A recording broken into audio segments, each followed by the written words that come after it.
আউযুবিল্লাহি মিনাশ শাইতানির রাজিম বিসমিল্লাহির রহমানির রহিম। পবিত্র কোরআন মজিদের সূরা নিসার আলোচনা চলছে।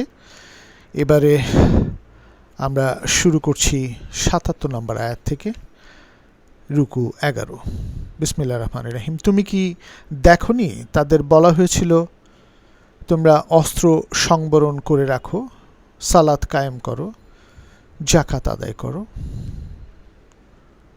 এরপর যখন আল্লাহর পথে যুদ্ধের নির্দেশ দেওয়া হলো তখন তাদের একটি দল আল্লাহর ভয়ের মতো ভয়, মানে আল্লাহর বিরাগভাজন হওয়ার ভয়ের মতো ভয় বা তার চেয়েও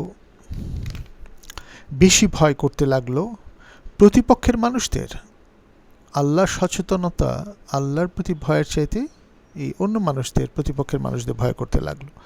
তারা বলল, হে আমাদের প্রতিপালক, কেন আমাদের উপর অন্যায়ের বিরুদ্ধে যুদ্ধ ফরজ করলে? আমাদের আর কিছুকাল অবকাশ দিলে না কেন? তাদের বলো, পার্থিব ভোগবিলাস খুবই সামান্য ব্যাপার। তারা তখন আর যুদ্ধ করতে আগ্রহী ছিল না। আসলে মদিনায় প্রথম দিকে যুদ্ধের আদেশ ছিল না। নবীজি তাদেরকে বলতেন যে আগে প্রচার করো, বুঝাও, আমরা যুদ্ধ করতে চাই না, মক্কার প্রথম দিকে।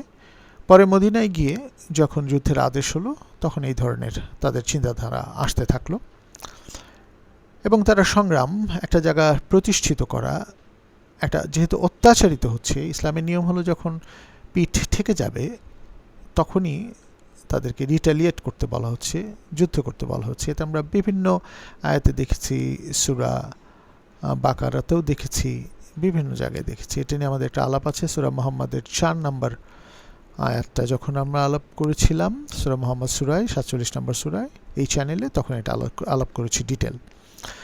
তাই আমাদের আর কিছুকাল অবকাশ দিলে না কেন? এরা সংগ্রাম করতে চায় না।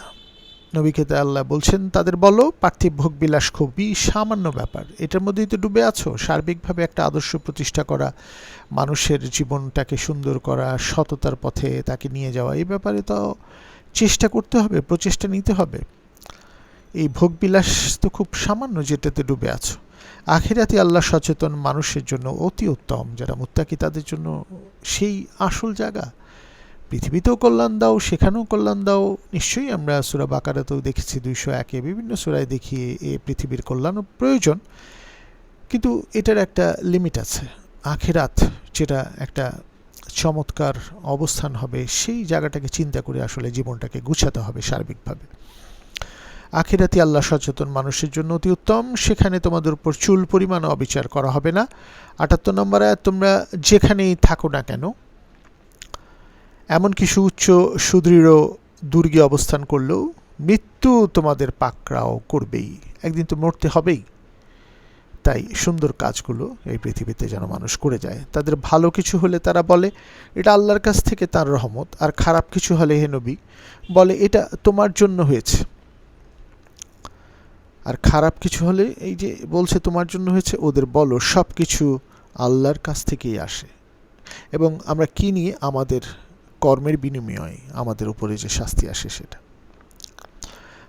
হায়, যারা এই সহজ কথাটুকু, সত্যটুকু বোঝার জন্য সহজাত বিচার বুদ্ধি প্রয়োগ করে না, তাদের পরিণতি কি হবে?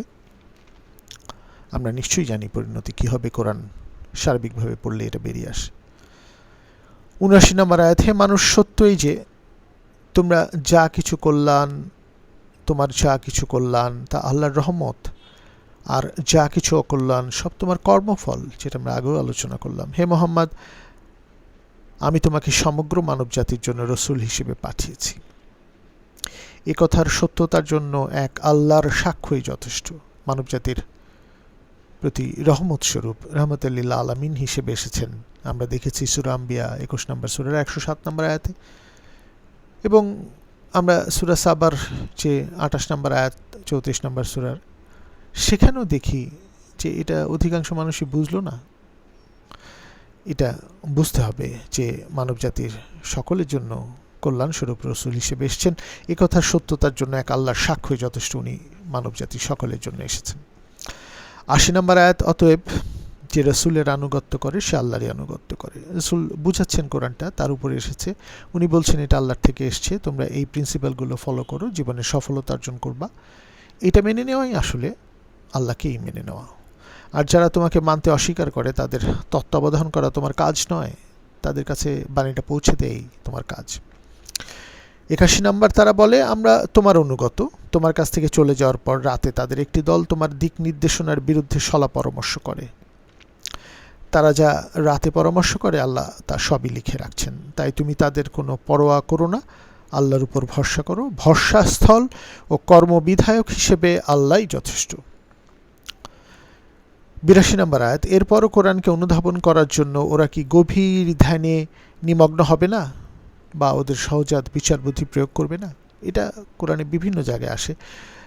সূরা মুহাম্মাদেও আমরা দেখেছি 47 নম্বর সূরা 24 নম্বর আয়াত, যে ওরা কি কোরআন নিয়ে গভীর ধ্যানে নিমগ্ন হবে না, নাকি হৃদয়ের তালা মেরিয়ে রাখবে, বন্ধ করেই রাখবে? এই ব্যাপারগুলো খুব গুরুত্বপূর্ণ। কোরআন যদি আল্লাহর কালাম ছাড়া অন্য কিছু হতো তাহলে অবশ্যই এর মধ্যে অনেক অসঙ্গতি থাকতো। 83 নম্বর আয়াত, যখন এরা শান্তি বা যুদ্ধ সংক্রান্ত কোনো গোপন বিষয়ে কোনো ইঙ্গিত পায় তখন তা রটনা করে বেড়ায়। এই রটনা করা যাবে না। আমরা সূরা সেই হুজুরাতের 11-12 নম্বর আয়াতেও দেখেছি, কোরআনে বিভিন্ন জায়গায় আসে। অথচ তারা যদি বিষয়টি রসুল বা দায়িত্বশীল কারো নজরে আনত, তবে তাদের মধ্যে যারা তথ্যভিজ্ঞ, যারা জানে, ইনফরমেশন যাদের কাছে আছে, তারা বিষয়টির যথার্থতা নির্ণয় করতে পারত। তাই যথার্থতা নির্ণয় না করে কোনো কিছু করা ইসলামে নিষিদ্ধ, কোরআনে স্পেসিফিকভাবে বহু জায়গায়। আসলে তোমাদের উপর যদি আল্লাহর অনুগ্রহ ও রহমত না থাকতো তবে অল্প কয়েকজন ছাড়া বাকি সবাই শয়তানের আজ্ঞাবহ হয়ে যেতে। 84 নম্বর আয়াত, অতএব আল্লাহর পথে সর্বাত্মক সংগ্রাম করো। নবীজিকে বলা হচ্ছে তুমি শুধু তোমার নিজের জন্যই দায়ী, এই অন্যের জিম্মাদার নন উনি। আর অবশ্যই বিশ্বাসীদের যুদ্ধে উদ্বুদ্ধ করো, সংগ্রামে উদ্বুদ্ধ করো, সর্বাত্মক প্রচারের জন্য কোরআনের এই প্রিন্সিপালগুলো। তারপরে যদি পিঠ থেকে যায় তাহলে তো নিজেদেরকে রক্ষা করতেই হবে। হয়তো আল্লাহ শিগগিরই সত্য অস্বীকারীদের, কাফেরদের শক্তি খর্ব করে দেবেন, কেননা আল্লাহ শক্তিতে প্রবল, শাস্তিদানে কঠোর। 85 নম্বর আয়াত খুবই চমৎকার এক আয়াত, সব আয়াতই চমৎকার। এটার মানেটাও আমরা যদি দেখি ভালো লাগবে। কেউ ভালো কাজে উদ্বুদ্ধ বা সহযোগিতা করলে সে কল্যাণের ভাগী হবে, আর যে মন্দ কাজে প্ররোচিত বা সহযোগিতা করবে সে শাস্তির অংশীদার হবে। নিশ্চয়ই আল্লাহ সব বিষয়ে নজর রাখেন। সার্বিকভাবে মানুষের জন্য কত গুরুত্বপূর্ণ এক শিক্ষায় 85 নম্বর আয়াত। কেউ ভালো কাজে যদি উদ্বুদ্ধ করে বা সহযোগিতা করে সে কল্যাণের ভাগী হবে, আর যে মন্দ কাজে প্ররোচিত বা সহযোগিতা করবে সে শাস্তির অংশীদার হবে। নিশ্চয়ই আল্লাহ সব বিষয়ে নজর রাখেন। আর 86 নম্বর আয়াত, আর কেউ যখন তোমাদের সালাম দেয়, তোমাদের জন্য শান্তির বাণী নিয়ে এগিয়ে আসে বা শান্তি সৃষ্টি করে, তখন তোমরা কমপক্ষে সেরকম অথবা তার চেয়েও বেশি সম্মান সহকারে সালামের জবাব দেবে। সার্বিক এক চমৎকার শিক্ষা, কিন্তু শুধু অভিবাদন না যে আসসালামু আলাইকুম এটার উত্তর নয়, সার্বিকভাবে শান্তি সৃষ্টি করার জন্য আরও বেশি এগিয়ে যাবে। কি চমৎকার প্রিন্সিপালগুলো, নীতিবোধগুলো, দার্শনিক ভিত্তি এই কোরআন মানুষকে জীবন চালনার ক্ষেত্রে দেয়। নিশ্চয়ই আল্লাহ সব বিষয়ে হিসাব গ্রহণকারী, সব কিছুর উপর নজর রাখেন। 87 নম্বর আয়াত, নিশ্চয়ই আল্লাহ ছাড়া কোনো উপাস্য নেই। মহাবিচার দিবসে তিনি তোমাদের সবাইকে সমবেত করবেন, এতেও কোনো সন্দেহ নেই। বিচারের সম্মুখীন হতে হবে, জবাবদিহি করতে হবে। তাই এখন পাপ করো আর লুকিয়ে রাখো, একদিন কিন্তু প্রকাশিত হবে, তাই করো না অন্যায়। আল্লাহর কথার চেয়ে সত্য কথা আর কি হতে পারে, যে জবাবদিহিতার জন্য দেখা কিন্তু করতেই হবে। 12 নম্বর রুকু 88 নম্বর আয়াত, তোমাদের কি হয়েছে? তোমরা মুনাফিকদের ব্যাপারে দ্বিমত করে দুদলে বিভক্ত হবে কেন? এই যে আমরা এই জায়গাটা দেখি, দুদলে বিভক্ত হওয়ার ব্যাপারটা আমরা দেখব। অন্যায়ের জন্য আল্লাহ ওদের প্রত্যাখ্যান করেছেন, সেখানে তোমাদের দ্বিমত করার কি আছে? আল্লাহ যাকে পথভ্রষ্ট হতে দেন, তোমরা কি তাকে সৎপথে চালাতে চাও? আসলে এই যে কৃতকর্মের জন্য আল্লাহ কাউকে পথভ্রষ্ট হতে দিলে তুমি তার জন্য কখনো কোনো পথ পাবে না। আমরা এই জায়গাটা একটু দেখি। জায়েদ ইবনে সাবেত রাদিয়াল্লাহু আনহু বলেন, রাসূলুল্লাহ সাল্লাল্লাহু আলাইহি ওয়াসাল্লাম যখন উহুদের যুদ্ধে বের হলেন তখন তার সাথীদের মধ্য থেকে কিছু লোক ফিরে চলে আসলেন। তাদের ব্যাপারে সাহাবাগণ দ্বিমত পোষণ করলেন।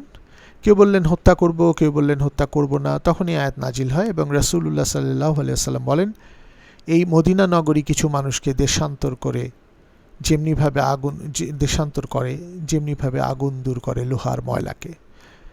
এটা সহিহ বুখারী 1884 নাম্বার, 4050 নাম্বার, 4589 নাম্বার, 3টা হাদিসে আছে। আর মুসলিমে, সহিহ মুসলিমে আছে 1384 এবং 1776 নাম্বার আয়াতের হাদিসটা বললাম, উহুদের যুদ্ধকে কেন্দ্র করে। তাই এরপর আমরা 89 নাম্বার আয়াতে চলে যাই। ওরা চায় যে ওরা যেমন সত্য অস্বীকার করেছে, তোমরাও একইভাবে সত্য অস্বীকার করো। তোমাদেরকে ওরা ওদের কাতারে সামিল করতে চায়। সাবধান, অসত্যের সাথে সম্পর্ক ছেদ করে আল্লাহর পথে হিজরত না করা পর্যন্ত ওদের কাউকেই বন্ধু হিসেবে গ্রহণ করবে না। এই যে হিজরতের দুই রকম মানে আছে, একটা হলো স্থান ত্যাগ করা, দেশ ত্যাগ করা এই দিনের কারণে, আর দ্বিতীয়টা হলো পাপ কাজ ত্যাগ করা। এই হিজরত না করা পর্যন্ত ওদের কাউকেই বন্ধু হিসেবে গ্রহণ করবে না। এই হিজরতের ব্যাপারে বেশ কয়েকটা আয়াত আছে, আমরা দেখে নিতে পারি। এই সূরা নিসাতেই 97 নম্বর আয়াত এবং 100 নম্বর আয়াত, আর এই যে 89 নম্বর আয়াতে হিজরতের কথা এসছে, আর সূরা তওবার 20 নম্বর আয়াতে আছে, এবং সূরা নাহলের 41 নম্বর এবং 110 নম্বর আয়াতে আছে। এই হিজরতের ব্যাপারগুলো খুবই চমৎকার এক বিষয়। এটা যদি আমরা জানতে পারি, আমরা জানতে পারবো যে হিজরতের মাধ্যমে কোনো অন্যায় হলে সেখান থেকে সরে যেতে হবে এবং অন্যায়টাকেও ত্যাগ করতে হবে। তাই আর যদি ওরা প্রকাশ্য শত্রুতায় নামে, তবে ওদের মুখোমুখি হওয়ার সাথে সাথে পাকড়াও করবে এবং তাদেরকে ওইখানেই শেষ করবে, খতম করবে, কারণ তখন পিঠ থেকে গেছে। এটা নিয়ে আমরা সূরা মুহাম্মদের আলোচনা যখন করেছি 47 নম্বর সূরার 4 নম্বর আয়াতকে ঘিরে সার্বিক আলোচনা করেছি এই চ্যানেলেই। ওদের মধ্যে থেকে কাউকে বন্ধু বা সাহায্যকারী হিসেবে গ্রহণ করবে না।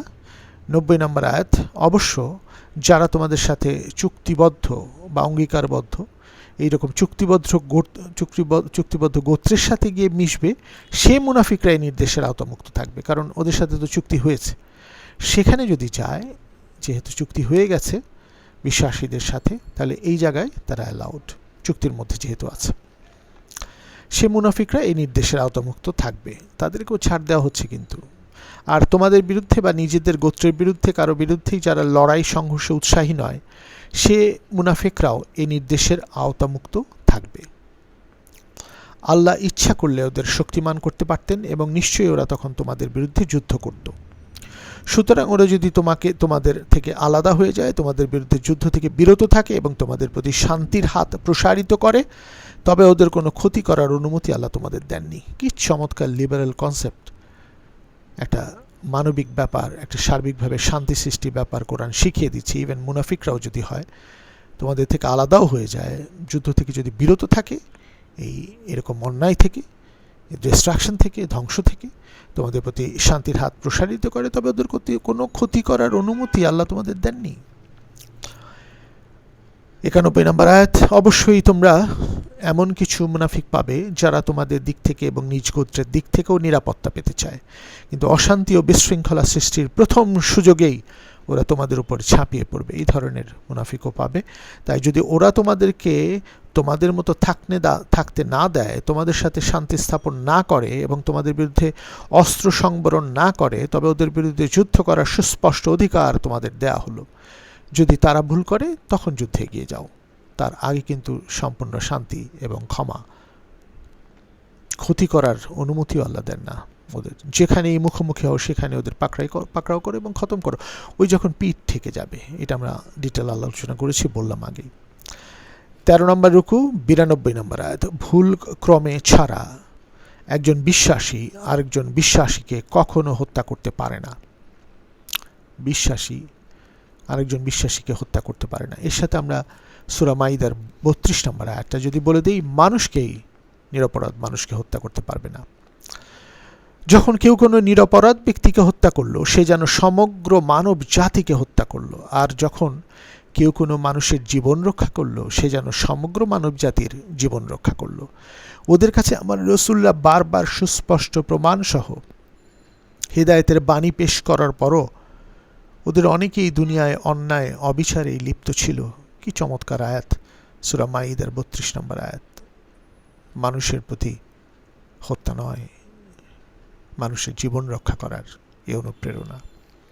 এখানে পাই ভুলক্রমে ছাড়া 92 নম্বর আয়াত সূরা নিসায় যেখানে ছিলাম, একজন বিশ্বাসী আরেকজন বিশ্বাসীকে কখনো হত্যা করতে পারে না। যদি কোনো বিশ্বাসী ভুলক্রমে অপর বিশ্বাসীকে হত্যা করে, তবে কাফফারা হিসেবে একজন বিশ্বাসী কৃতদাসকে মুক্ত করে দেবে এবং নিহত ব্যক্তির উত্তরাধিকারী ক্ষমা না করলে রক্তপণ আদায় করবে, কাসাস, যেটা আমরা আলোচনা করেছি আগে। কিন্তু যদি নিহত বিশ্বাসী তোমাদের শত্রু গোত্রভুক্ত হয়, তবে কাফফারা হিসেবে শুধু একজন বিশ্বাসী কৃতদাসকে মুক্তি দেবে। আবার সে যদি তোমাদের সাথে শান্তি চুক্তিবদ্ধ কোনো গোত্রের লোক হয়, তবে কৃতদাস মুক্তির পাশাপাশি উত্তরাধিকারীদের রক্তপণ দিতে হবে। আর যার কোনো সঙ্গতি নেই, সে টানা 2 মাস রোজা রাখবে, সিয়াম পালন করবে। তওবার জন্য হচ্ছে আল্লাহর বিধান, নিশ্চয় আল্লাহ সর্বজ্ঞ প্রজ্ঞাময়। 93 নম্বর আয়াত, আর ইচ্ছাকৃতভাবে জেনে শুনে কোনো বিশ্বাসীকে হত্যা করলে তার শাস্তি হচ্ছে জাহান্নাম, সেখানে সে থাকবে চিরকাল। আল্লাহর লানত তার উপর, আল্লাহ তার জন্য কঠিনতম শাস্তির ব্যবস্থা করেছেন। 94 নম্বর আয়াত, হে বিশ্বাসীগণ, তোমরা যখন আল্লাহর পথে যুদ্ধযাত্রা বা যাত্রা করবে যে কোনো সংগ্রামে, তখন স্বাভাবিক বিচার বুদ্ধি প্রয়োগ করে বন্ধু, শত্রু ও নিরপেক্ষদের মধ্যে অবশ্যই পার্থক্য করবে। তোমাদেরকে সালাম করলে, অর্থাৎ শান্তির হাত যদি বাড়িয়ে দেয়, পার্থিব ধন সম্পত্তির লোভে সহসাই তাকে বলে ফেলো না, তুমি তো মুমিন নও, কারণ আল্লাহর কাছে ধন সম্পত্তির কোনো অভাব নেই। তোমরাও একসময় দোদুল্যমান ছিলে, আল্লাহ তোমাদের উপর রহমত করেছেন। অতএব কে যুদ্ধে লিপ্ত, কে নিরপেক্ষ, কে দোদুল্যমান তা বোঝার চেষ্টা করবে, তারপর আসলে সিদ্ধান্ত নেবে। তোমরা যা কিছু করো আল্লাহ তা ভালোভাবেই জানেন। কি অসাধারণ ব্যাপার যে নিরপেক্ষভাবে যাকে তাকে ক্ষতি করা যাবে না, বন্ধু শত্রু নিরপেক্ষদের চিহ্নিত করতে হবে এবং শান্তির হাত বাড়িয়ে দিলে বলে ফেলো না তুমি মুমিন নও। কি অসাধারণ শিক্ষা কোরআনের বিভিন্ন জায়গায় আছে। এই সূরা নিসার 94 নম্বর আয়াত দেখলাম। এরপরে 95 নম্বর আয়াত, আর বিশ্বাসীদের মধ্যে অক্ষম না হওয়া সত্ত্বেও যারা ঘরে বসে থাকে আর যারা আল্লাহর পথে জানমাল দিয়ে সর্বাত্মক সংগ্রাম করে, তারা কখনো মর্যাদায় সমান হতে পারে না। আল্লাহ এদের সবার কল্যাণের ওয়াদা করেছেন, কিন্তু ঘরে বসে থাকা বিশ্বাসীদের চেয়ে জানমাল দিয়ে সর্বাত্মক সংগ্রামে লিপ্ত বিশ্বাসীদের মর্যাদা অনেক উপরে। মহাপুরস্কারের ক্ষেত্রে জানমাল দিয়ে সর্বাত্মক সংগ্রামকারীরাই শ্রেষ্ঠত্বের অধিকারী হবে। 96 নম্বর আয়াত, আল্লাহর পক্ষ হতে এই সকল ক্ষমা, দয়া ও মর্যাদা, আল্লাহ অতীব ক্ষমাশীল, পরম দয়ালু। এরপর 14 নম্বর রুকু, 97 নম্বর আয়াত, যারা নিজেরা নিজেদের অনিষ্ট করেছে, নিজেদের সর্বনাশ করেছে, তাদের জান নেয়ার সময় ফেরেশতারা জিজ্ঞেস করে, তোমরা কেন এমন খারাপ অবস্থায় পড়েছিলে? তারা বলে, আমরা অসহায় ছিলাম। ফেরেশতারা বলে, মালাইকারা বলে, কেন? আল্লাহর জমিন কি অনেক প্রশস্ত ছিল না? তোমরা কি এই জনপদ ছেড়ে অন্য জনপদে হিজরত করতে পারতে না? এই চমৎকার ব্যাপার। জীবনের প্রতিটা ক্ষেত্রে যদি কোনো কর্মক্ষেত্র কোনো অন্যায় হয়, তাহলে হিজরত করে যেতে হবে, এখান থেকে ছেড়ে যেতে হবে। রিজিক আল্লাহ দেন। বিভিন্ন মানুষ কিন্তু চেষ্টা করে, খুঁজলে আমরা দেখব এই ধরনের মানুষ আছে। যেখানে অন্যায় হচ্ছে সেখানে অনেক রিজিক আপাতত আছে দেখা যাচ্ছে এই বাস্তবতার প্রেক্ষিতে, কিন্তু এখানে ছেড়ে যেতে দ্বিধাবোধ করে না। অন্যায় থেকে চলে যেতে হবে, সে যেখানেই হোক, ব্যবসা ক্ষেত্রে হোক, চাকরি ক্ষেত্রে হোক, যে কোনো ক্ষেত্রে হোক। তারপরে জানা যায় যে আল্লাহ সব কিছুই দেন, কিন্তু অন্যায়ের সাথে কোনো কম্প্রোমাইজ করা কারোই উচিত না। এটা কোরআনের শিক্ষা, আমরা মনে রাখবো। হিজরত কিন্তু খুব গভীর একটা বিষয়। তাই বলছেন ফেরেশতারা, তোমরা কি ওই অন্যায়ের জনপদ ছেড়ে অন্য জনপদে হিজরত করতে পারতেন না? আল্লাহর জমিন কি অনেক প্রশস্ত ছিল না? রিজিকের সন্ধান করলে না? তাই এটা যারা না করবে, ওরাই বাস করবে জাহান্নামে, আর বাসস্থান হিসেবে তা কতই না নিকৃষ্ট। 98 থেকে 99 নম্বর আয়াত, তবে যেসব অসহায় নরনারী ও শিশু যারা কোনো শক্তি সঞ্চয় করতে পারেনি এবং কোনো সঠিক পথও পায়নি, আল্লাহ তাদের পাপ মোচন করে দিতে পারেন। আল্লাহ পাপ মোচন কাদের করেন? অসহায় নরনারী ও শিশু। এটা মনে রাখতে হবে।